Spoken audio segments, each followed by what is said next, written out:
నేను ఇంట్లోకి వెళ్ళి వెళ్తున్నప్పుడు నా వైఫ్ ఏమో నన్ను ఆపి నా చేతిలో బండి తాళం పెట్టి బజార్ కెళ్ళి బోన్లెస్ చికెన్, చాట్ మసాలా, కాజు, గది ఫ్రెష్ క్రీమ్ అంట పాటగారమ్మని చెప్పింది. కదేంది మరి నేను బయటికి వెళ్ళేటప్పుడు నన్ను ఆపి ఇవన్నీ తీసుకురమ్మంటాను, ఇంతకు ఏం చేస్తానావు అసలు అని అడిగితే మన తెలంగాణలో ఎవ్వరు చేయండి నేను చేస్తున్నా అని చెప్పింది. అసలు ఇంతకు ఏం చేస్తుందో మనం ఈ వీడియోలో అయితే తెలుసుకుందాం. చలో ఇక మీరు ఈ వీడియోని లైక్ చేసి నా ఛానల్ అయితే సబ్స్క్రైబ్ చేయండి. ఇక నేను నా ఫ్రెండ్ ఇద్దరం కలిసి బజార్ కి అయితే రీచ్ అయిపోయినాం. ఇంక బజార్ కి రీచ్ అయ్యి కావాల్సినంత సామాన్ అంతా తీసుకున్నాం. ఇక మాకు కావాల్సినంత సామాన్ తీసుకుని ఫైనల్ గా మేము ఇద్దరం కలిసి ఇంటికి అయితే వెళ్ళిపోయినాం. ఎందుకంటే ఆ గ్యాప్ లో 4 సార్లు ఫోన్ చేసింది ఇంకెప్పుడు వస్తామని. మరి నాకైతే ఇక్కడనే కోపం వస్తుంది బై. ఇగో వీళ్ళకైతే ఇంట్లో కావాల్సిన సామాన్ అంతా కావాలి, అదేమో మనమే పట్టుక రావాలి. మరి బయట ట్రాఫిక్ ఉంటది, దోస్తులు కలుస్తారు, ఒకడేమో చాయ్ అంటాడు, ఇంకోడేమో పాన్ అంటాడు. అరే మొగ్గోడు అన్నాక 100 ముచ్చట్లుంటాయి బై బయట. ఇవన్నీ మేనేజ్ చేసి పట్టుకొచ్చే వరకు కొంచెం టైం పడుతుంది. మరి మనం ఎంత చెప్పినా వీళ్ళు వినరు బై. ఇది కూడా సేమ్ ప్రాబ్లం ఉన్నట్టుందిగా, ఏం చేస్తావు మరి అప్పుడేకుండి గట్లనే. కానీ ఇక నేను అంతగానం కష్టపడి ఇదంతా మేనేజ్ చేసి ఫైనల్ గా అయితే ఇంటికి తీసుకొచ్చిన. నేను ఇంత కష్టపడి తీసుకొచ్చి ఇచ్చిన కదా, ఇక నేను లాస్ట్ టైం గిట్లనే పట్టుకొచ్చి ఇచ్చిన,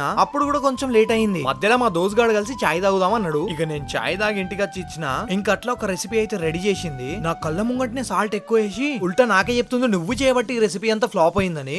ఏం చేస్తారు ఇక, ఇంకా నా తప్పేముందో మీరే చెప్పుర్రి. నేను వచ్చేటప్పుడు లేట్ చేసిన గానీ ఆ రెసిపీలో ఉప్పు ఎక్కేసిందా. ఈ ముచ్చట పక్కకు పెడితే నా వైఫ్ నా కోసం చికెన్ మలై కోఫ్తా చేసింది. ఇక దీన్ని టేస్ట్ విషయానికి వస్తే నెక్స్ట్ లెవెల్ ఉండే. మీ ఇంట్లో మీరు ఒక్కసారి ట్రై చేయండి. మీ పెళ్ళం మూడు మంచిగుంటే చెప్పండి, లేకుంటే దెబ్బలు పడతాయి రాజా, దెబ్బలు పడతాయి రో. నా వైఫ్ ప్రెగ్నెంట్ ఉందా అని చాలా మంది అడుగుతున్నారు. దానికోసం ఒక ఫుల్ బ్లాగ్ చేస్తా, వెయిట్ చేయండి. బాయ్.